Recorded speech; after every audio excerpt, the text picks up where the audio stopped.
শেখ হাসিনাকে ধরতে ইন্টারপোলের রেড নোটিশে কি করবে ভারত? মানবতা বিরোধী অপরাধের অভিযোগে ভারতে অবস্থানরত পতিত আওয়ামী লীগ সরকারের সাবেক প্রধানমন্ত্রী শেখ হাসিনাকে গ্রেপ্তারের জন্য রেড অ্যালার্ট নোটিশ চেয়ে ইন্টারপোলকে চিঠি দিয়েছে আন্তর্জাতিক অপরাধ ট্রাইব্যুনাল। এরপর থেকেই প্রশ্ন দেখা দিয়েছে, রেড নোটিশ জারি হলে ভারত কি হাসিনাকে ফেরত দিবে? ভারতীয় গণমাধ্যম আনন্দবাজার এক প্রতিবেদনে জানিয়েছে, রেড অ্যালার্ট নোটিশ দিলেই ভারত শেখ হাসিনাকে ফেরতের সিদ্ধান্ত নিবে, এমন কিছুই ঘটার কোনো সম্ভাবনা নেই। দেশটির পররাষ্ট্র মন্ত্রণালয়ের সূত্রের বরাতে গণমাধ্যমটি আরও জানিয়েছে, বর্তমান পরিস্থিতিতে দাঁড়িয়ে ঢাকাকে এই কথাই মনে করিয়ে দিতে চাইছেন কূটনীতিকেরা। বাংলাদেশের অর্থনীতিতে কোণঠাসা অবস্থা থেকে ফিরিয়ে আনতে এবং ভবিষ্যতের ধাক্কা সামলাতে ভারতের সঙ্গে বাস্তব সম্পর্ক তৈরি করা উচিত। নয়াদিল্লির উপর রাজনৈতিক চাপ বাড়ানোর নীতি নিলে বাংলাদেশের অর্থনৈতিক পরিস্থিতি সুরাহা হবে না। তথ্য অনুযায়ী 2023 সালের জুলাই থেকে 24 সালের মার্চ পর্যন্ত বাংলাদেশের 563 কোটি টাকার ডলার ঋণ নিয়েছে বাংলাদেশ। আওয়ামী লীগ জামানার এই ঋণের কিস্তি শোধ করতে হবে এই সরকারকেই।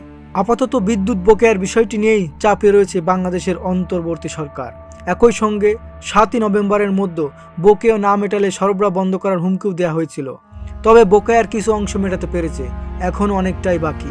ভারতীয় কূটনীতিকরা বলছেন, শেখ হাসিনা নয়, এই ক্ষেত্রগুলোতে ভারতের সহায়তা নিয়ে বাংলাদেশের অর্থনীতিতে সামলানোর এখন খুবই জরুরি।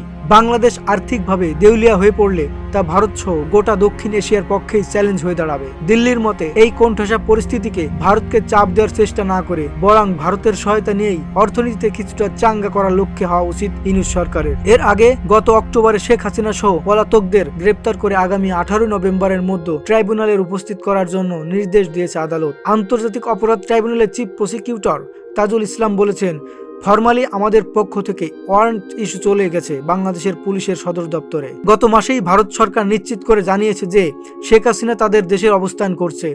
যদিও ভারত ও বাংলাদেশের মধ্যে প্রত্যার্পণযোগ্য অপরাধের মামলায় অভিযুক্ত বা ফেরার আসামি ও বন্দীদের একে অপরের কাছে হস্তান্তরের জন্য একটি চুক্তি আছে 2023 সাল থেকেই।